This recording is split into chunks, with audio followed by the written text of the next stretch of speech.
S மக்களே, Sunday episode முடிஞ்சது. எதிர்பார்த்த மாதிரியே சாண்ட்ராவோட ஆக்டிங் ஸ்கில்ஸை ஃபுல்லாக காமிச்சாங்க. எல்லாத்தையும் பார்த்துட்டு 10:45 வரைக்கும் ஓடிட்டாங்க இன்றைக்கி ஷோவை. ஆனால் உருப்படியாக ஏதாவது இருந்ததுன்னு கேட்டால் சுத்தம். அதுவும் கடைசி 1/4 மணி நேரம் உங்கள் லவ் ஸ்டோரி, அதுவும் காலம் போன காலத்தில் இந்த லவ் ஸ்டோரி தேவையானா அப்படிங்கிற மாதிரி இருந்தது. பிரஜின் ஏன் வெளியில் போனாருன்னு போனதுக்கப்புறம் ஒரு வேலை பார்த்தாரு. அதில் தெரிஞ்சது இதுக்கு மேலே உள்ளே வச்சுருந்தா பிரஜின் தேர மாட்டார். மக்களே, நான் சொன்னேன்ல, பிரஜின் நல்ல பேரோட வெளியில் போகணும் அப்படிங்கிறது மட்டும்தான் அங்கே பாயிண்ட்டு. மற்ற எந்த தியரியுமே செட் ஆகாது பெருசாக. விஜய் சேதுபதி திட்டிட்டதுனால அனுப்பிட்டார், இல்லைனா வேறு ஏதோ ஒரு காரணத்தில் அனுப்பிட்டாங்க, எதுவுமே கிடையாது. ஆக்சுவலாக அங்கே நான் சொன்னது தான் அங்கே அவர் வார்த்தையாகவே சொல்லிட்டார். நல்ல பேரோடு தான் வெளியில் போகிறார். நம்மளோட பாயிண்ட் கரெக்டாக தான் இருந்திருக்கு. நல்ல பேரோடு அனுப்பணும் பிரஜினை அப்படிங்கிறத விஜய் சேதுபதி வாயாலே சொல்லிட்டார், நல்ல பேரோடு போகிறாரு அப்படின்னு. வீடியோவும் அப்படி தான் இருந்தது. பிரஜின் சார்பாக மட்டுமே எடிட் பண்ணியிருந்தாங்க. முதல் 2 வாரம் 1800 சப்ஸ் சொல்கிறார், எதுவுமே வீடியோவில் இல்லை, ஒன்லி மாசா மட்டும்தான் இருந்தது. இதுக்கு மேலே பிரஜின் தேர மாட்டாருங்கிறது என்னுடைய கணிப்பாக சரியாக இருந்தால் சேனலுக்குமே பிரஜின் தேவை. ஏன்னா பிரஜின் அந்த விஜய் டிவி ப்ராடக்ட் தான். அதே மாதிரி விஜய் சேதுபதிக்கு பிரஜின் ஃப்ரெண்டு, ஆரிக்கு ஃப்ரெண்டாக இருந்திருக்காரு. ஆரி கூட ரெக்கமெண்ட் பண்ணியிருக்கலாம், கேம் பார்த்து எடுத்துருங்க, அவர் சரி வர மாட்டார் அப்படின்னு. இன்னொரு முக்கியமான காரணம், சாண்ட்ரா போய் பிரஜின் இருந்தால் கேமில் ஒரு இன்ட்ரெஸ்டிங்கும் இருக்காது. ஆனால் பிரஜின் போய் சாண்ட்ரா இருந்தாங்கன்னா அவங்க மொத்த வன்மத்தையும் விக்ரம் மேலே கொட்டுவாங்க. ஆல்ரெடி கொட்டிகிட்டு இருக்காங்க, இன்னும் கொட்டுவாங்க. நீ தான் கப்பிள் கேம் சொல்லிட்டு இருந்த, என் புருஷன் போயிடுது உனக்கு சந்தோஷமான்ற வார்த்தையெல்லாம் நாளைக்கு வருமோ அப்படின்னு எனக்கு ஒரு டவுட் இருக்குது. மேபி நைட்டே கூட வரலாம், வந்ததுன்னா நம்ம அப்புறம் பார்த்துட்டு வீடியோ போடலாம். இந்த கேள்வி கண்டிப்பாக சாண்ட்ரா வாயிலிருந்து விக்ரமுக்கு எதிராக வரும் அப்படின்னு எனக்கு தோணுது. ஸோ இன்னும் ஆல்ரெடி வன்மத்தோட உச்சத்தில் இருக்கிற சாண்ட்ராவுக்கு பிரஜினை தூக்குனா அந்த உச்சத்தையும் தாண்டி எங்கேயாவது போவாங்க அப்படிங்கிறது தான் பாயிண்ட்டு. கேம் வரும், சண்டை வரும். இன்னும் 2 வாரம் சாண்ட்ரா வச்சு சாலிட் கண்டென்ட் இருக்குது, சூப்பராக சண்டை மூட்டி விடலாம். அதுக்காக தான் பிரஜினத்துக்கு வெளில போட்டாங்க. மேபி சாண்ட்ரா அவங்க ஃபைனல்ஸ் வரைக்கும் கொண்டு வர வாய்ப்பு இருக்குது, பட் கப்பலாக கொடுக்க முடியாது. ஏன்னா பயங்கர இப்போ அந்த லேடி பயங்கர ஈவில்ங்க, அவங்கள கப்பு கொடுக்குறவங்களாம் தேராது. ஓகே, ஸோ ஃபஸ்ட்டில் எடுத்து போயிடுவோமா? ஒன்றுமே இல்லை, கண்டென்ட் பிரஜினை விக்டானது தான் கண்டென்ட். அதுக்கு முன்னாடி ஃபுல்லாக பாருவுக்கு பிஆர் வேலை பார்த்துட்டு இருந்தார் விஜேஎஸ். போவோம். முதல்ல வந்த உடனே இந்த நம்ம 2 promo உருப்படாமல் 3rd promo 4th promo ஒன்று விட்டாங்கல்ல, யார் அமுக்குறாங்கன்னு ஒரு கேள்வி கேட்டார்ல, அதுதான் கண்டென்ட்டு. ஸோ சொன்னவங்க எனக்கு ஞாபகம் இருக்கிற நான் சொல்கிறேன். அந்த 3 பேர் நீங்கள் ப்ரோமோவில் பார்த்தது, பிரஜின், சாண்ட்ரா, பாரு, 3 பேருமே இவங்களை தான் சொன்னாங்க. எஃப்ஜே கனி விக்ரமை தான் மாற்றி சொன்னாங்க. சாண்ட்ரா அந்த அண்ணா தங்கச்சின்னு ஒரு கேம் விளையாடுறாங்க அப்படின்லாம். எனக்கு என்னென்னா, அண்ணா தங்கச்சின்னு என்னத்தை சொல்லிக்கிட்டாலும் ஒருத்தங்களை மனசு கஷ்டப்படுத்துகிற மாதிரி, ரொம்ப கஷ்டப்படுத்துகிற மாதிரி வார்த்தைகள்லாம் அவங்க பேசுறதில்ல. விக்ரம் சாவகன்னு ஒரு வார்த்தை விட்டது கூட ஃப்ரஸ்ட்ரேஷனோட உச்சக்கட்டத்தில் ஜென்ரலாக விட்டார், இவ்வளோ யாரையும் பாயிண்ட் பண்ணி சொல்லலை. கனியவோ விக்ரமையோ கோடிட்டு கேட்குறதுக்கு கேள்விகளே கிடையாது. ஏன்னா அவங்க முடிஞ்ச வரைக்கும் ப்ராப்பராக கொடுக்க ட்ரை பண்ணுறாங்க. கனியாகட்டும், விக்ரமாகட்டும், சுபிக்ஷா ஆகட்டும், அரோரா ஆகட்டும், வினோத் கூட சேர்த்துக்கோங்களேன். வினோத்துக்கு பர்சனலாக நிறைய பிரச்சனை இருக்குது, பட் கேம்னு வரும்போது ஏதோ ஒரு கொடுக்கணும் ட்ரை பண்ணுறாரு. அவர் கொடுக்குற விதம் தவறாக இருக்கே ஒழிய ட்ரை பண்ணுறாருன்றதை நம்ம ஒன்று சொல்லலாம். இவங்களெல்லாம் கேட்குறதுக்கு கேள்வியே கிடையாது. ஏன்னா இவங்க எல்லாருமே ஆல்ரெடி ஏதோ ஒன்று பண்ணணும்னு ட்ரை பண்ணிகிட்டு இருக்காங்க. சும்மா சுபிக்ஷா போயிருக்கலாம், எஃப்ஜே போயிருக்கலாம்லாம் உருட்டாதீங்க. அவங்கெல்லாம் நேர்மையாக ட்ரை பண்ணுறாங்க. இன்றைக்கி எஃப்ஜே போய் சாண்ட்ராக்கும் ஆறுதல் சொன்னார். அதே நேரம் சாண்ட்ரா பற்ற தப்ப மூஞ்சி அடிச்சதை சொல்கிறவரும் எஃப்ஜே தான். பார்வதி கூட நல்லா பேசுகிறவரும் எஃப்ஜே தான். பார்வதிக்கு அதுக்கு எஃப்ஜே பண்ணுறது அந்த லேடிஸ் வச்சு ஒரு விளையாட்டு கேம் எனக்கு சுத்தமாக பிடிக்கல. எஃப்ஜேக்கு சப்போர்ட்டெல்லாம் பண்ணல, சுத்தமாக பிடிக்கல. அவர் வியானாவை ஆதரவை வச்சு விளையாட்டு கேமில் எனக்கு சுத்தமாக பிடிக்கல. பட் அதே நேரம் பாரு, கமருதீன், சாண்ட்ராக்கு இருக்கிற ஈவில்னஸ் அவங்களுக்கு இல்லை அப்படிங்கிறதா. அந்த ஈவிலில் பிரஜினும் ஒரு பார்ட்டாக தான் இருந்தார்.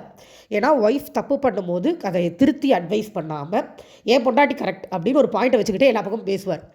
அவங்க பயங்கர ஸ்மார்ட் அப்படின்னு அவருக்கு ஒரு எண்ணம் இருக்குது. பட் அந்த கேமுக்கு அவர் ரொம்ப ஈவிலிஷாக தெரிகிறாங்க அப்படிங்கிறது தான் பாயிண்ட். ஸோ இது அமுக்கிற இவங்க 3 பேர் அதை சொன்னாங்க. அமித் எழுந்து கனி அமுக்குறாங்க அப்படின்னு சொல்கிறாரு. புரியல. அமித் கிட்ட கனி விக்ரம் நல்லா தானே பேசுகிறாங்க. கனி கேட்டாங்க அந்த செக்மெண்ட் முடிஞ்சவரை, ஏன்ட்ட சொல்லியிருக்கணும் சார் அப்படி தோணா, எழுந்து சபையில் சொல்கிறீங்க அப்படின்னு. கரெக்டான பாயிண்ட். பட் அமித் சொன்னதில் எனக்கு உடன்பாடு கிடையாது. ஏன்னா அவர் எல்லாரும் கூடவே ஃப்ரெண்ட்லியாக இருக்கார். டிப்ளமசி டு த கோர் அப்படின்னா நம்ம அமித்னு எடுத்துக்கலாம். அவரெல்லாம் இன்னொருத்தவங்க சொல்கிற தகுதியே இல்லைன்னு நான் சொல்லுவேன். அவர் கேமே யாரும் அமுக்க வேண்டாம், அவரே குழியில் உழுந்து அமுக்கிக்குவார். அடுத்து எஃப்ஜே சொன்னாருன்னு நினைக்கிறேன், யாரோ சொன்னாங்க, எனக்கு யாருன்னு தெரில, கமருதீனோட கேமை பாரு விளையாண்டு அமுக்குறாங்க. இது யாரோ ஒருத்தவங்க இந்த பாயிண்ட் சொன்னாங்க. வியானாவா யாருன்னு தெரியல. பாரு நல்லா தெரியுறாங்க, பட் கமருதீன் அமுங்கி போயிடுறாரு, கமருதீன் யூஸ் பண்ணி விளையாடுறாங்கன்னு செம்ம பாயிண்ட் அது. அந்த பாயிண்ட் ஒரு கரெக்டான பாயிண்ட் வந்தது. ஆக்சுவலாக கனி விக்ரம்லாம் என்ன சொன்னாங்கன்னே தெரியல, அதெல்லாம் காட்டவே இல்லை. கனிமலை விக்ரமலை கூட்டின வன்மத்தை காட்டுறீங்க, அவங்க சொன்ன பாயிண்ட்டை ஏன் காட்டலை? அவங்க எல்லாம் பார்வை தான் சொல்லியிருப்பாங்க, பார்வை காப்பாற்றணும். கொஞ்சிக்கிட்டு இருக்காருங்க. எனக்கு இதுக்கப்புறம் ஒரு செக்மெண்ட் வந்தது நான் சொல்கிறேன். லிட்ரலி பாரு பண்ண எல்லா தப்பையும் பாருவை கொஞ்சுறாரு. தப்பு தானே பாரு, பண்ணக்கூடாதுல பாரு, இப்படி பேசுகிறாரு. இதுவே வந்து நீங்கள் விக்னோத் அடிக்கணும், என்ன வினோத் இப்படி விளையாடுறீங்க, இந்த டோனில் போகிறாரு. சார் எவ்வளோ சார், அப்படி எத்தனை கோடி சார் கொடுத்தாங்க, ஒரு படத்துக்கு இவ்வளோ சம்பளம் வாங்குவார். நான் இன்றைக்கி கூட லோக்கல் சேனலில் வைக்கிற மூவி பார்த்துட்டு இருந்தேன். அவ்வளோ நல்லா நடிச்சிருக்காரு, அவ்வளோ மரியாதை வருது அவர் மேலே ஒரு ஆக்டராக அவரை பார்த்தா. எவ்வளோ கோடி சம்பளம் வாங்குவார் ஒரு படத்துக்கு. போயும் ஒரு என்ன சொல்கிறது, ஒரு சுத்தமாக வாய்ஸ் கண்ட்ரோல் இல்லாத சுத்த இரிட்டேட்டிங் கேரக்டருக்கு எதுக்கு சப்போர்ட் பண்ணுறீங்க? பிஆர் டீம் காசு வாங்கிட்டு சப்போர்ட் பண்ணுறாங்க, நம்ம ஒன்றுமே சொல்ல முடியாது. இப்போ நம்ம வீடியோ போட்டால் கூட கீழே பாரு சூப்பர் பாரு கமெண்ட் வரும். ஏன்னா அவங்க ஓகே, அவங்க காசு வாங்கியிருக்காங்க, அவங்களாவும் இருக்கலாம், இல்லை அவங்க சொல்கிறதுல இன்ஃப்ளூயன்ஸ் ஆகி கமெண்ட் போடுறவங்களாவும் இருக்கலாம். கரெக்டு நம்புறவங்க, ஷோ பார்க்காம அவங்க சொல்கிறத நம்பி ஏதோ ஒரு பிட்ஸ் அண்ட் பீசஸ் பார்த்துட்டு பாரு போல்டுன்னு நம்புறவங்களாவும் இருக்கலாம். அதெல்லாம் ஓகே. பட் ஒய் யூ பார்க்கணும்ல, நீங்கள் ஒரு ஹோஸ்ட் இல்லை, தப்பெல்லாம் இப்படி ஈஸியாக அட்ரஸ் பண்ணால் என்ன அர்த்தம் அப்படிங்கிற மாதிரி இருந்தது. ஓகே, இந்த செக்மெண்ட் முடிஞ்சது. இந்த மாதிரி கனி அமித்தை கேட்டாங்க, முடிச்சிட்டாங்க. ஓகேவா? அதுக்கப்புறமா வந்து அடுத்த செக்மெண்ட் வந்து இவர் டாஸ்க்கை பற்றி எடுக்கிறாரு.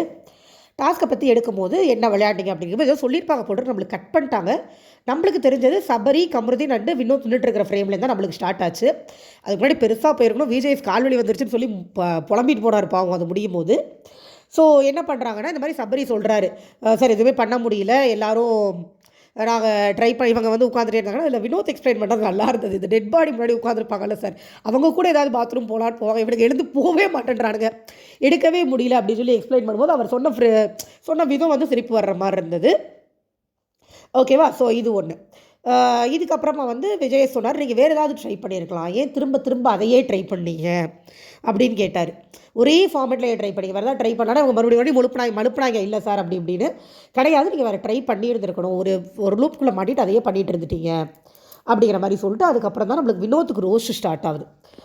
இந்த மாதிரி வினோத் நீங்கள் யார் பேசுகிறதையும் கேட்க மாட்டேன்றீங்க. அதுவும் அப்படி தான், நடுவில் ஏதோ கட் பண்ணி அந்த ரோஸ்ட்டில் ஸ்டார்ட் ஆச்சு. எங்கே கட் பண்ணார், என்ன கட் ஆச்சு, பயங்கர எடிட்டிங்கு. சண்டே எபிசோட் பெருசாக போயிருக்கும் போல் இருக்குது. நைட்டு எவ்வளோ நேரம் ஆச்சுன்னு இப்போ நம்ம லைவில் போய் பார்த்தா தான் தெரியும், பெரிய எபிசோடு. ஸோ இதில் ரொம்ப நேரம் போயிருந்துருக்கும் போட்டு கட்லேருந்து நம்மளுக்கு ஆரம்பித்தது. வினோத்துக்கு அட்வைஸ் பண்ண ஆரம்பித்தார், கேட்கவே மாட்டேன்றீங்க அப்படின்னு சொல்லிட்டு. இது ஏதோ நடுவில் திவ்யாவை பிரஜனை எழுப்பினார். பிரஜனுக்கு ஏன் 2 பேரும் அப்படி சண்டை போடுறீங்க, 2 பேருக்கு ஏஜ் ஆகிடுச்சுல்ல அப்படின்னு எப்போ போல பிரஜனை எடுத்து பேச ஆரம்பித்தார். இல்லை சார் அதெல்லாம் ஒன்றும் இல்லை சார், எடுத்து பேசணுன்னே இவர் பிரஜன் பார்க்க நல்லா இல்லை அப்படின்னு சொல்லி ஒரு வழி உட்கார வச்சிட்டார் பிரஜனை. ஏன்னா பிரஜனை அதுக்கு மேலே சொன்னால் எடுத்து பேசிகிட்டே போவார்னு சொல்லி விஜய்க்கு தெரியும். அதனால் பிரச்சனை உட்கார வச்சு வினோத்தை மட்டும் அடித்தார். ஏன்னா வினோத் அப்புறம் அமித்கிட்டையும் சண்டைக்கு போனீங்களே, ஏன் எல்லார்ட்டையும் சண்டைக்கு போகிறீங்க, கேளுங்க வினோத். ஆக்சுவலாக எனக்கு என்ன தோணுச்சுன்னா, வினோத்துக்கு ஹிண்ட்டு கொடுத்த மாதிரி தான் இருந்தது. உங்கள் கேம் நல்லா இருக்குது, இன்னும் நல்லா விளையாடுங்க, நீங்கள் இந்த ஒரு விஷயத்தை மட்டும் மாற்றிக்கிட்டீங்க அப்படின்னா இன்னும் நல்லாயிருக்கும் உங்கள் கேம்னு சொல்லி ஹிண்ட்டு கொடுத்த மாதிரி தான் எனக்கு இருந்தது. ஏன்னா அந்த ரோஷ் வந்து நான் ப்ரொமோவில் பார்க்கும்போது ரொம்ப தேவையில்லாத ஒரு ரோஷ் மாதிரி இருந்தது. பட் இது என்னோடய அபிப்பிராயம் தான். இதில் போய் ஆனால் எபிசோடில் போய் பார்க்கும்போது ஓகே, என்ன சொல்கிறது, ஒருத்தங்களை சரி பண்ணுறதுக்காக ஒரு இது கொடுப்பாங்களா, முக்கால்வாசி சரியாக இருக்கீங்க, இந்த சில விஷயங்கள் மட்டும் தவறாக இருக்குது அப்படின்னு சொல்லி சில இது சொல்லுவாங்க இல்லையா, அந்த பேசிஸில் சொன்ன மாதிரி இருந்தது. பட் அதே நேரம் ஆதிரை வந்து வாட்டர்மெலன் டாபிக் எடுத்துகிட்டு வந்தது அவர் கண்டிச்சிருக்கலாம்னு எனக்கு தோணுது. அவர் கண்டிச்சாரா இல்லையான்னு எனக்கு தெரியாது. மேபி எபிசோட் பார்த்தவங்க யாராவது நம்ம ரிவ்யூ பார்த்தீங்கன்னா சொல்லுங்கள். வெளியில் இருக்கிறது உள்ளே எடுத்துகிட்டு வர மாட்டேன்னு சொல்லிட்டு வினோத் அடிக்கிறதுக்காக அந்த டாபிக் எடுத்துகிட்டு வந்தது எனக்கு சரியாக படலை. அதுக்கு ஒரு ரோஷ் இவர் கொடுக்காது எனக்கு சரியாக படலை. அவர் ஆதிரையை டச்சே பண்ணலை. ஏன் டச் பண்ணலன்னா, அவங்க இப்போ தான் வந்திருக்காங்க, இன்னும் ஒரு 2 வாரம் விளையாட்டும் அப்புறம் அடிச்சிக்கலாம்னு சொல்லி வச்சிருக்காரே ஒழிய ஆதிரையெல்லாம் அடி வாங்குறதுக்குரிய 10 பொருத்தமும் பக்காவாக போகிறதுனால தான். ஸோ கண்டிப்பாக வாங்கன்னு எனக்கு தோணுது. இதுக்கப்புறமா திவ்யாவை எழுப்பினார். திவ்யாவுக்கும் அவருக்கும் சண்டை வரும்போதுமே அவர் திவ்யாவுக்கும் ஒரு அட்வைஸ் பண்ணார், நீங்களும் தானே திவ்யா வார்த்தையை விடுறீங்க, நீங்களும் பார்த்து பேசுங்க, 2 பேருமே எல்லாத்தையுமே இப்படி பேசிகிட்டே இருந்தால் எப்படி அது சரியாக இருக்கும் அப்படிங்கிற மாதிரி தான் அவர் திவ்யா கிட்டேயுமே கேட்டார். அடுத்த ரோஸ்ட் வந்து இது ரோஸ்ட்டாக தான் போச்சு. அடுத்து கமருதீன் கிட்டலாம் கொஞ்சலாம் தான் சொல்லிட்டு இருந்தார், பெருசாக ரோஸ்ட்லாம் ஒன்றும் இல்லை. கமருதீனுக்கும் இவங்களுக்கும் நடந்தது, கமருதீனுக்கும் திவ்யாவுக்கும் நடந்த பிரச்சனையை பற்றி கேட்டார். எதுக்கு வந்து இந்த மாதிரி பண்ணீங்க, திவ்யா கிட்ட உங்களுக்கு என்ன பிரச்சனைன்னு. இல்லை அதுக்கு முன்னாடி சாரி மக்களே, கொஞ்சம் கன்ஃபியூஸ் ஆகிடுச்சு. ஸோ வினோத்தை ரொம்ப நேரமாக வினோத்தை பேசியிருப்பார் போல் இருக்குது. இந்த டாஸ்கில் ஆரம்பித்து அது அவ்வளோ தூரத்துக்கு போய் முடிஞ்சிருச்சு. வினோத்தோட அட்வைஸோடு போய் முடிஞ்சது. நீங்கள் எதுவும் சரியாக பண்ணலை அப்படின்னு சொல்லப்போ நடுவில் வியானாலும் எழுந்து சொன்னாங்க சார், பிளான் போட்டாங்க, எதுவுமே பண்ணல அப்படிலாம் சொன்னாங்க. அதெல்லாம் ஒரு மாதிரி சிரிப்பாக இருந்தது. வினோத்துக்கு இது மட்டும் தரமாக சொல்லி உட்கார வச்சுட்டார். இதுக்கப்புறமா ரம்யாவை எழுப்பினார். ஏமா போய் ஏதோ சொன்னீங்களேம்மா நகை எடுக்கும் போது என்ன சொன்னீங்க அப்படின்னு. ரம்யா ஏதோ ஒரு ரோஸ்ட் வரப்போ மறந்துடுச்சு சார் அப்படின்னு போய் நடிச்சிச்சு. அப்புறம் இவர் எடுத்து கொடுத்தாரு. இல்லைம்மா அந்த நகையை எடுக்க போனாங்கல்ல, அப்போ வந்து சரி தப்புன்னு ஏதோ சொன்னீங்களே ஞாபகம் வச்சான்னு கேட்டோம். அப்புறம் சொல்லிச்சு, ஆமாம் ஆமாம் சார், அவள் விக்ரம் கதவு பூண்டது கரெக்டுனா இதுவும் கரெக்டு தான் சொல்லி நான் சொன்னேன் அப்படின்னு சொன்ன உடனே பார்வதி எழுப்பி, பார்வதிக்கு என்ன பிரச்சனை அப்படின்னாரு. இல்லை சார் அது ஏன் பாயிண்ட்டு அப்படின்னு பார்வதி ஆரம்பிக்கும் போது அப்புறம் கனியை கூப்பிட்டு கேட்டார். கனி கரெக்டாக சொன்னாங்க. இல்லை சார் இவங்க சொல்லும்போது நாங்கள் ஏன் கேட்கணும், தலை சொன்னால் தானே கேட்க முடியும் அப்படின்னு சொன்ன உடனே அந்த இடத்துல பார்வதி எவ்வளோ பெரிய இஷ்யூ பண்ணாங்க. விஜய் அட்ரஸ் பண்ணுற லட்சத்தை பாருங்கள். புரியுதா பாரு? புரியுது சார், உட்காந்துருங்க, இவ்வளோதானா? ஒரு வார்த்தையில் முடிச்சிட்டாரு. அங்கே தலையை மதிக்கலை, பிக் பாஸை மதிக்கலை. யார் பாயிண்ட்டாக இருந்தால் என்ன பாருன்னு இவர் கேட்கும் போது மண்டையை ஆட்டுது. இதே கருமத்தை தான் அன்றைக்கி கனி கேட்டாங்க. யார் பாயிண்ட்டாக இருந்தால் என்ன தன்னை சொன்னால் தான் கேட்க முடியும் அப்படின்னா அது பார்வதிக்கு புரியாமல் இருக்குன்னு நினைக்கிறீங்களா? வேணும்னே நான் என்ன சொல்கிறேன், நீங்கள் சொல்கிறீங்களா வினோத்துக்கு நல்லா இல்லை பார்க்குறதுக்கு, பிரஜனுக்கு சொன்னீங்கல்ல பார்க்க நல்லா இல்லை அப்படின்னு. அந்த வார்த்தை ஏன் பார்வதிக்கு அவர் சொல்ல மாட்டேங்கிறாரு? பார்க்க நல்லா இல்லை, அசிங்கமாக இருக்குது, நீங்கள் கத்துறது இரிட்டேட்டிங்காக இருக்குது, ஸ்க்ரீன் பண்ணிங்க ஷவுட் பண்ணிங்கன்னு சொல்கிறாரு. நல்லா இல்லைன்னு யார் சொல்லுவா? அதுக்கு நான் தனியாக வேறு ஹோஸ்ட் நாங்கள் போய் கூட்டிகிட்டு வரணுமா சார்? நீங்கள் தானே சார் சொல்லணும். அந்த இடத்த ஸ்பாயில் பண்ணுது, நீங்கள் அர்த்தம் இல்லாமல் எப்போ பாரு கத்துறீங்க, அந்த இடத்த அதை ஸ்பாயில் பண்ணுது நீங்கள் தானே சார் சொல்லணும் அப்படின்னு தான் எனக்கு இருந்தது சீரியஸாக. வேறு யார் சொல்லுவா? பார்வதி அவ்வளோ சாஃப்டாக. நான் என்ன கேட்குறேன், பார்வதி விட பெருசாக வினோத் தப்பு பண்ணிட்டாரா? வினோத்துக்கு அவ்வளோ பெரிய ரோஸ்ட்டு, பார்வதிக்கு ஒரு வார்த்தை. அங்கேயும் ரம்யாவை பிடிச்சிக்கிட்டாரு. இப்போ இதை பார்வதி சொல்லி உட்கார வச்சுட்டாரா? அதுக்கப்புறமா கமருதீனுக்கும் ரம்யாவுக்கு சண்டையில் ரம்யா தான் தப்பான். ரம்யா வந்து தலையாக ரியாக்டே பண்ணியிருக்கக்கூடாதா? என்ன போய் கமருதீன் காலில் விழுகணுங்கிறாரா? எனக்கு புரியல. உட்காரான்னு ரம்யா சொன்னது தப்பான், அப்படி சொல்லக்கூடாதான் தலையா. அவர் வந்து கமருதீனுக்கு சப்போர்ட் அந்த இடத்துல நீங்கள் சொல்லியிருக்கக்கூடாதுல்ல அப்படின்னு. ஏன் கமருதீன் எழுந்து அங்கே வந்திருக்கவே கூடாதுல்ல? முதல்ல அதெல்லாம் கேட்டிருக்கணும். இவர் பிரச்சனை பார்வதிக்கு, அவர் ஏன் எழுந்து வராரு? அவர் எழுந்து இல்லை சார் தப்பாக பேசிகிட்டு இருந்தாங்க சார். அப்புறம் இப்போ ரம்யாவை திட்டிட்டு இப்போ கமருதீன்ட்ட ரம்யா பேசுகிறது தப்பாக இருந்தாலும் நீங்கள் பேசுகிறது தப்பு தான், நீங்கள் அங்கே எழுந்திருக்கவே வேண்டாம்ல. எல்லாமே சாஃப்டாக நம்ம வீட்டில் நாய்க்குட்டி வச்சுருந்தோன்னா தடவி கொடுத்து கொஞ்சிட்டு இருப்போம்ல, அப்படி கொஞ்சிட்டு இருந்தார் லிட்டரலி சொல்லணுன்னா. ரம்யா கிட்ட பேசும்போது ஒரு டோன், பார்வதி கிட்ட கமருதீன்ட்ட பேசும்போது ஒரு டோன். இவரே இவ்வளோ டோன் வேரியேஷன் காமிச்சா அங்கே இருக்கிற கண்டஸ்டன்ஸுக்கு என்ன எப்படி இருக்கும்? அப்படி விளையாடலாம் தானே இருக்கும். பண்ணுவாங்க எல்லாரும் அந்த மாதிரி தான் பண்ணுவாங்க. இவங்கள்ட்ட வந்து பார்வதி பண்ணும்ல, அரோராட்ட ஒரு டோன், அதே விஷயத்தை கமருதீன்ட்ட வேறு டோன். அவர் பார்வதிக்கிட்டேருந்து லேர்ன் பண்ணிக்கிறார் விஜேஎஸ், எப்படி பயாஸ்டாக ஹோஸ்ட் பண்ணலாம் அப்படின்ட்டு. ஏன்னா அவங்களும் விஜே, இப்போ இவரும் கிட்டத்தட்ட விஜே போஸ்ட்டில் தான் இருக்கார் இல்லையா? ஸோ இந்த சீனியர் விஜயான பார்வதிக்கிட்டேருந்து விஜேஎஸ் கற்றுக்கிறாரு அப்படின்னு தான் எனக்கு தோணுது. ஓகேங்களா? ஸோ வந்து இப்போ இது முடிஞ்சதா? இதில் ரம்யாவை திட்டி உட்கார வச்சாச்சு. அடுத்து கமருதீன் திவ்யாவுக்கு போனார். அதில் திவ்யா நடந்ததை சொன்ன உடனே பிஞ்சுரும் கமருதீன் சொன்ன வார்த்தை தப்பு தான், அதுக்காக நீங்கள் கை காமிச்சதும் தப்பு தானே அப்படின்னா திவ்யா ஒரு உருட்டுனாங்க. சேர்ந்து கூப்பிட்டு போங்கன்னு கை காமிச்சா சார் அப்படின்னு. அதெல்லாம் போய் அவங்க வேறு மாதிரி காமிச்சாங்க, நம்மளுக்கு தெரியும். எனக்கு அந்த இடத்துல தப்பாகவே ஃபர்ஸ்ட் ஆஃப் ஆல் தெரியலை. அதை திவ்யா வேறு வழியெல்லாம் மறைச்சாங்க, திட்டி தப்புன்னு சொல்லி உட்கார வச்சிட்டார். அப்படி பண்ணக்கூடாது திவ்யா, நீங்களும் பேச விட மாட்டேங்கிறீங்க, ஒரே விஷயம் திரும்ப சொல்லிட்டுருக்கீங்க, பார்த்துக்கோங்க அப்படிங்கிற மாதிரி சொல்லி உட்கார வச்சிட்டாரு திவ்யாவை. ஸோ இது முடிஞ்சது. இதுக்கப்புறமா மறுபடியும் வந்து பார்வதிக்கு ஒரு கேள்வி கேட்டார். நான் என்னென்ன பண்ணணும், நீங்கள் என்ன பார்வதி லிஸ்ட்டு போடுறது, என்னென்ன கேள்வி கேட்கணுன்னு அப்படின்னு. இல்லை சார், ஆக்சுவலாக அந்த கொஷின் கண்டிக்க வேண்டிய கொஷின். ஆனால் இவர் என்ன சொல்கிறாரு பாருங்கள் விஜேஎஸ், இல்லை கரெக்டு தான் பார்வதி, சொல்லுங்கள் நீங்கள் என்ன யாரை திட்டணும்னு சொல்லுங்கள், நான் திட்டுறேன் அப்படிங்கிறாரு. புரியல. ஆல்ரெடி அவர் அப்படி தான் ஷோ நடத்திட்டு இருக்கிற மாதிரி இருக்குது. பார்வதிக்கு சாதகமாக யார் யாரையும் திட்டுவது அப்படின்னு லிஸ்ட்டு போட்டு அவர் எடுத்துகிட்டு வர்ற மாதிரி தான் ஏற்கனவே இருக்குது. இது அவர் டைரெக்டாக வந்து கேட்குறாரு. என்ன சார் என்ன பண்ணுறீங்க விஜய் சேதுபதி சார்? அப்படி தான் இருக்குது நம்மளுக்கு சீரியஸாக. பார்வதிட்ட கேட்டு திட்டணுமா? அதுவும் வெக்கமே இல்லாமல் சொல்லுது, விக்ரம் கதவு பூண்டு தப்பு தானே சார் அப்படின்னு. அப்புறம் பதில் சொல்கிறாரு, தப்புடா பிக் பாஸ் சொல்ல மாட்டாரா அப்படின்னு. இது பார்வதிக்கு தெரியாதா? இதை நீங்கள் பார்வதிட்ட கேள்வி கேட்டு அந்த பதிலை சொல்லணுமா? உருட்டுறாரு சத்தியமாக. அது பதில் சொல்லி அது தெரியாதா பிக் பாஸுக்கு? உங்களுக்கு தான் தெரியுமா? அது கேமு கரெக்டு தான், பேசாமல் இது பண்ணுங்க அப்படின்ட்டாரு. ஐயோ சீரியஸாக மக்களே, அவர் இப்போ பார்வதிக்கு ஏன் சார் இவ்வளோ லீனியன்ஸ் ஆகி என்ன சார் நல்லா பண்ணுறாங்க ஒவ்வொருத்தவங்கள. இதை சொன்னார், இப்போ வருது பாருங்கள், எஃப்ஜே சொன்னார், இந்த மாதிரி அவங்களுக்கு ஒரு கேரக்டர் கொடுத்தா அந்த கேரக்டரை வச்சு இன்னொருத்தவங்கள இருக்கிற வன்மத்தெல்லாம் கொட்டுறாங்க அப்படின்னு. ஒன்றுமே கேட்கல அன்றைக்கி. லிட்ரலி அரோராவை அந்த பாடுபடுத்துனாங்க. ஓகே உட்காருங்கன்ட்டார் இவர். ஆனால் அந்த செஷன் முடிஞ்சோடனே அந்த யார் அமுக்குறாங்கன்ற செஷன் முடிஞ்சோடனே ஒன்று சொன்னார். ஒரு சிலர் தான் நேர்மையாக சொன்னாங்க, ஒரு சிலர் வந்து அந்த பார்வதி கமருதீன் பாயிண்ட் சொன்னது சுபிக்ஷா, அப்போ கைக்கு தட்டல் வந்துச்சு, சாரி நான் மறந்துட்டேன். ஒரு சிலர் தான் நேர்மையாக சொன்னாங்க, ஒரு சிலர் வன்மத்தை தான் எங்கேயும் கொட்டினீங்க. வன்மத்தை கொட்டுறது சாண்ட்ராவும் பார்வதியும் தான். வன்மத்தை தான் கொட்டினாங்க, வேறு எதையுமே சொல்லலை, அதுதான் உண்மை. கேள்வி ஒன்று கேட்டால் சம்மந்தம் இல்லாமல் அவங்க வன்மத்தை எடுத்துகிட்டு வந்து அந்த கேள்வியில் இருக்கிற வார்த்தையை மட்டும் தூக்கி போட்டுக்கிறாங்க. காம்ப்ரிஹென்ஷன் ஆன்சர் எழுதுவோம் அது மாதிரி அந்த வார்த்தையை மட்டும் தான் எடுத்துக்கிறாங்க, மற்றபடி ஃபுல் சென்டென்ஸ் வன்மோ அதை சொல்லி காமிச்சிருந்தார். ஓகே, இப்போ இந்த பார்வதிகிட்ட பேசி முடிச்சதுக்கப்புறமா அடுத்த செக்மெண்ட் வருது. ஒரு பார்வதி என்கரேஜ் பண்ணுறது எனக்கு பயங்கர இரிட்டேஷனாக இருக்குது. சீரியஸாக அவங்க அவ்வளோ இரிட்டேட் பண்ணுறாங்கன்னு கூட சொல்ல விடாமல் அவரை எது தடுக்குதுன்னே எனக்கு தெரியல. அவங்க வின்னராக கூட ஆக்கி தொலைஞ்சிருங்க. பட் அட்லீஸ்ட் செய்கிற தவறுகளை கேளுங்க, ஏன் கேட்க மாட்டேங்கிறீங்க? எனக்கு புரியவே இல்லை. அதுக்கு கேப்டன்சி டாஸ்க் மேலே கம்ப்ளைண்ட் இருக்கான்னு கேட்டோடனே அடுத்த செக்மெண்ட் அதுதான். கேப்டன்சி டாஸ்க் மேலே கம்ப்ளைண்ட் இருக்கான்னு கேட்டோடனே விக்ரம் எடுத்துட்டார். ஏன்னா இந்த வாரம் விக்ரம் இவங்க அட்வைசரை வச்சு விக்ரம் போட்டு படாதபடுத்திட்டு இருந்தாங்க. எல்லோரும் விக்ரம் அவமானப்படுத்துனாங்க. அதுவும் வியானா சொன்னதெல்லாம் பயங்கர ஓவரு. நீங்கள் ஏன் சொல்கிறீங்க அப்படின்னு பயங்கர ஒரு கேவலமான ஒரு மாடுலேஷனில் கேவலமான ஒரு மூஞ்சி வச்சு வியானா பேசிச்சு. அதை அவர் எடுத்து சொன்னார், என்னை அட்வைசர்னு போட்டு அவங்க வேலையில் என்னை பார்க்க வச்சுட்டு இருந்தாங்கன்னு போட்டு கொடுத்துட்டாரு பர்ஃபெக்டாக. அதில் விக்ரம் பண்ணதெல்லாம் எனக்கு தப்பாக தெரியல, சூப்பராக சொன்னார். அதே தான் எஃப்ஜே வந்து எழுந்து சரியான பாயிண்ட்டு. சார் எப்போ பாரு ஒரு உடம்பு சரியில்லைன்ற கார்டை தூக்கிடுறாங்க. உடம்பு சரியில்லை டேம் விளையாடணும் நல்லா விளையாடுறாங்க, மற்ற நேரத்தில் உடம்பு சரியில்லைன்னு சொல்லிடுறாங்க. அதுவும் கரெக்டான பாயிண்ட்டு. கனியும் அதுதான் சொன்னாங்க எழுந்து. சார் எனக்கும் அதே தான் தோணுது, அவங்க வந்து ரொம்ப இதுவாக இருந்த மாதிரி தான், கேப்டனாகவே ஒழுங்காக இல்லை அப்படிங்கிற மாதிரி தான் இருந்ததுன்னு சொல்கிறாங்க. இதுலேயும் மற்றவங்க என்ன சொன்னாங்கன்னு தெரியல, அதை காட்டவும் இல்லை. அன்புக்கு எகெயின்ஸ்ட் ரம்யான்ற மாதிரி ப்ரோட்ரை பண்ணி முடிச்சிட்டாங்க. ஆனால் ரம்யா என்ன சொல்லுச்சு, ரம்யா அதே மாதிரி இதுவும் வந்துச்சு. ரம்யா வந்து சபரியை வச்சு ஒரு கேம் விளையாடுறாங்க அப்படின்னு ஃபஸ்ட் செக்மெண்ட்டில் வந்துச்சு. அதுவும் உண்மை. ஏன்னா சபரிக்கிட்ட போய் தங்கச்சி சபரி ஒரு பாசம் மாதிரி கிளப்பி விட்டுட்டு இந்த பொம்பளை அவனை இப்போ ஜாலியாக விளையாடுது, அவனை கழட்டி விட்டுட்டு. அதை சபரிக்கு புரியல, மக்குக்கு புரியலங்கும் போது நம்ம ஒன்றும் சொல்ல முடியாது. தென் ரம்யாட்ட ஏதாவது பதில் இருக்கான்னு கேட்டால் ரம்யாட்ட ஒரு பதிலும் இல்லை.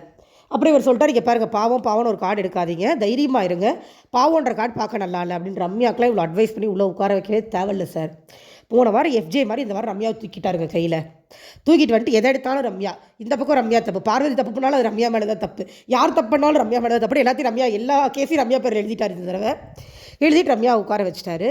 சரி, எனக்கு என்னன்னா, ஒருத்தவங்க நல்லது பண்ணும்போது பாராட்டுறதுக்கு இவர் கசக்குது. நல்லா விளையாண்டாங்க சீரியஸாக. கண்ணி அந்த கேரக்டர் சூப்பராக பண்ணாங்க, எங்கேயுமே மென்ஷன் பண்ணல. விக்ரம் நல்லா பண்ணார், பிரஜின் பண்ணதை மட்டும் பாராட்டுறாரு, ஒரு ஃப்ரெண்டு பண்ணதை மட்டும் பாராட்டுறாரு, சூப்பராக திருடி ஒழிச்சு வச்சார் அப்படின்னு சொல்லிட்டு. ஆனால் கனிக்கு ஒரு பாராட்டு கொடுக்குறதுக்கு இவருக்கு மனசு வரல சீரியஸாக. அதே மாதிரி சுபிக்ஷா ஸ்டார்டிங்கில் ஒரு பாட்டு பாடினாங்க, அதையும் மென்ஷன் பண்ண மறந்துட்டேன், நல்லா இருந்தது பாட்டு. வினோத் நல்லது பண்ணும்போது பாராட்ட மாட்டேங்கிறாரு. ஆனால் திட்டணுன்னா மட்டும் பார்வதி கமுருதனை திட்டுறதெல்லாம் சாஃப்ட் டோன், ரொம்ப சாஃப்ட் டோன். இதே வந்து இந்த கேங்கில் இந்த சைடில் கனியோ சபரியோ எஃப்ஜேவோ தப்பு பண்ணால் ஹாட் டோன். ஏன் ரம்யாவும் மதிக்கவே இல்லை. எஃப்ஜேவை அந்த காய்ச்சினார், ரம்யா பெருசாக காய்ச்சினார் அஃப்கோர்ஸ். பட் ரம்யா கம்முனே நின்றுட்டு போயிடுச்சு. அதான் அவரே பயங்கர பார்ஷியலாக இருக்கார். டாக்ஸிக் கேங் கிட்ட காசு வாங்கிட்டு இருக்கிற மாதிரி தான் அவரே இருக்கார். அவர் சாண்ட்ராவை ஃப்ரெண்டு ஒய்ஃபாக தான் மக்களே பார்க்குறாரு. நீங்கள் ஒத்துக்கிடாட்டி அதான் நெசம் அப்படின்னு தான் சொல்ல வேண்டியதாக இருக்குது. அவருக்கு ஃப்ரெண்டு ஒய்ஃபை டச் பண்ணக்கூடாது. சுபிக்ஷா மேட்டர் கையிலேயே எடுத்து டிஸ்கஸ் பண்ணணும்ல. எல்லா விஷயத்தையும் டிஸ்கஸ் பண்ணுறீங்களா, சின்ன சின்ன விஷயம்லாம் டிஸ்கஸ் பண்ணிங்கல்ல, ஏன் அந்த விஷயத்தை டிஸ்கஸே பண்ணலை? அதையும் பண்ணிருக்கலாம். அது ஒன் ஆஃப் த பெரிய ப்ராப்ளம். எதுக்கு போட்டு காட்டுறீங்க? டிஸ்கஸ் பண்ண விருப்பம் நீங்கள் 1 ஹவரில் போடாமல் விட்டுருக்கணும். எதுக்கு போட்டு காட்டுறீங்க? அந்த அம்மா குத்துறது வரைக்கும் காமிச்சிட்டு 1 ஹவரில் டிஸ்கஸ் பண்ணலைன்னா என்ன அர்த்தம்? சாண்ட்ரா பாவம் ஏற்கனவே ப்ரெஜெக்டாக விக்ட் ஆக போகிறார். ஸோ சாண்ட்ரா டச் பண்ண வேண்டாம், தேவையான கண்டென்ட் சாண்ட்ராவே கொடுத்துருவாங்க, டச் பண்ணாமல் விட்டுட்டார். பிடிக்கலைங்க எனக்கு அவர் சாண்ட்ராவை அட்ரஸ் பண்ணாமல் இருக்கிறது, பார்வதி தடவி கொடுக்கறது, கமுனுதன் தடவி கொடுக்கறதுலாம் நாராசமாக இருக்குது. சம்மந்தம்லாம் 1.5 மணி நேரம் வினோத்தை திட்டிகிட்டு இருந்தார். திட்டுங்க, நான் வேண்டாங்களே, எல்லோரும் அதே மாதிரி திட்டுங்க அப்படிங்கிற மாதிரி தான் இருக்குது. இதுக்கப்புறம் எவிக்ஷனு, பிரஜின் எவிக்டடு. மேடம் ஓன்னு அன்றைக்கி மாதிரியே தான் சாவு வீட்டில் ஒப்பாரி வைக்கிற பழக்கத்தை விடவே விடாது போல் இருக்குது. ஆக்சுவலாக சாண்ட்ரா எதிர்பார்க்கலைங்க. சாண்ட்ரா எதிர்பார்த்தது ஒன்று சாண்ட்ரா இல்லை எஃப்ஜே. சாண்ட்ரா பயங்கர கான்ஃபிடென்ட்டாக இருந்தாங்க பிரஜின் போகமாட்டார் அப்படின்னு. ஏன்னா சூப்பராக விளையாண்டுருக்காரு 2 வாரம், அவங்களுக்கு ஒரு கான்ஃபிடென்ஸ். ஆனால் அவரை ஏன் இப்போ தூக்குனாங்க? ஏன்னா சூப்பராக விளையாண்டதுனால தான். நல்லா விளையாண்டாரில்ல, ஓகே படி வெளில போய் இது பண்ணுறது கண்டிப்பாக பேரை கெடுத்துக்குவேன் அப்படின்னு தூக்கிட்டாங்க. அப்புறம் இதை கூட்டிகிட்டு போய் அவர் சமாதானம் பண்ணி, கம்ப்ளீட்லி யூஸ்லெஸ் கண்டென்ட், சமாதானம் பண்ணி வெளியில் கூட்டிகிட்டு வந்தால் கரெக்டாக கேட்டுக்கிட்ட போய் நிற்கும்போது இது ஓடிடுச்சு வெளியில். அவர் பிடிச்சி வந்து உள்ளே போடுறாரு. ஏங்க போடுறீங்க? எனக்கு புரியவே இல்லை. கேட்டு தண்டை எலிமினேட்டுன்னு சொல்லி அனுப்பி தொலைஞ்சிட வேண்டியதானே. எதுக்கு சாண்ட்ரா உள்ள கண்டென்ட்டு? பாரு கொடுக்குற கண்டென்ட் சலிச்சு போச்சு. பாரு விக்ரமெல்லாம் ஃப்ரெண்ட் ஆகிட்டாங்க, பாரு சபரி எஃப்ஜேலாம் ஃப்ரெண்ட் ஆகிட்டாங்க. என்ன கத்துறாங்க, இது பாட்டு கத்துது அப்படின்ட்டு போயிடுறாங்க. இங்கே ஃபுல் விஷமத்தன்மையாக second half of the big பாஸுக்கு நெகட்டிவ் கேரக்டராக இருக்க போது சாண்ட்ரா தான். ஸோ சாண்ட்ரா வேணும். பிரச்சனை எவிக் பண்ணி சாண்ட்ரா மனசில் இன்னும் நிறைய வன்மத்தை கூட்டி அனுப்பி விட்டுருக்காங்க பிரச்சனை வெளியில். பிரஜின் வெளியில் வந்தோடனே அவர் ஐயோ சார் என்னை உள்ளே கூப்பிட்றாங்க, சார் என்னை உள்ளே கூப்பிட்றாங்க ஒரு 10 தடவையாவது சொல்லியிருப்பார். எவிக்ட் ஆகி வந்துட்டார்ல, ஒரு தடவை விளையாட்டுக்கு சொன்னால் பரவாயில்ல. விஜய் சேதுபதி ஒரு கடத்தில் கேட்டார், இந்த கேமை நீங்கள் உள்ளே விளையாடுறது நல்லா இருந்திருக்கும் பிரஜின், ஸ்டேஜில் வந்து என் கூட விளையாண்டுட்டு இருக்கீங்க அப்படின்னே கேட்டுட்டார். தயவு செஞ்சு முடிச்சு தொலைக்கடா அவங்க ட்ராமாவான் டேரெக்டாக விஜய் சேதுபதி சொல்கிற அளவுக்கு ஆயிடுச்சுங்க. வெளில வந்து நல்லா தான் பேசிகிட்டு இருந்தார் பிரஜினை. இவருக்கு குறும்படம்லாம் வந்து அந்த ஏவியா அதெல்லாம் வந்து அவர் சார்பாக அழகாக எடிட் பண்ணி எல்லா உண்மையெல்லாம் மறைச்சி என்னமோ ஒரு பெரிய கேம் கிளிச்சர் மாதிரி போட்டு வச்சுருந்தாங்க.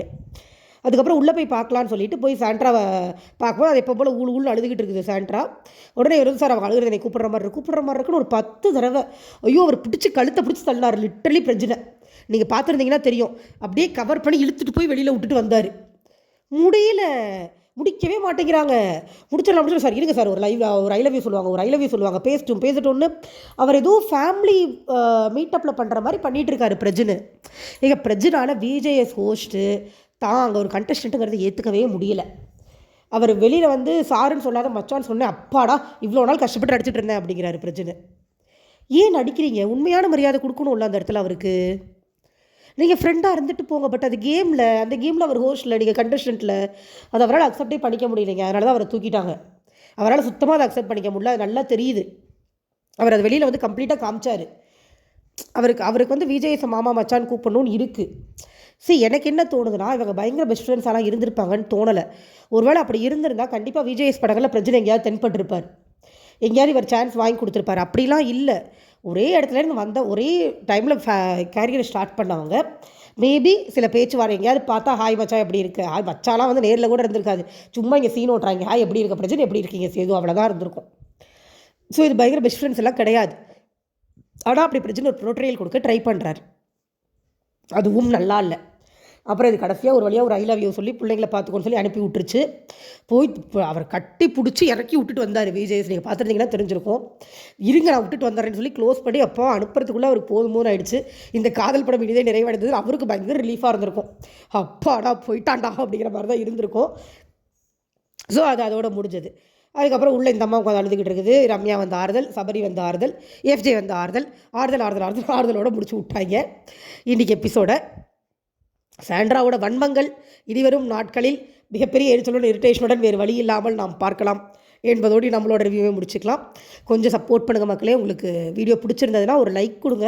லைக் கொடுத்தீங்கன்னா ரெக்கமெண்டேஷன் ஆகும். ஏன்னா போக மாட்டேங்குது வியூஸ் எதுவுமே. ஸோ உங்களுக்கு பிடிச்சிருந்ததுன்னா பண்ணுங்கள், நான் கம்பல்லாம் பண்ண மாட்டேன். உங்களுக்கு நான் இப்போ பிடிச்சிருக்க நம்மளோட ரிவ்யூ அப்படின்னா ஒரு லைக் பண்ணி ஒரு சப்ஸ்கிரைப் பண்ணி சப்போர்ட் பண்ணுங்கள். Thank you so much. Bye bye.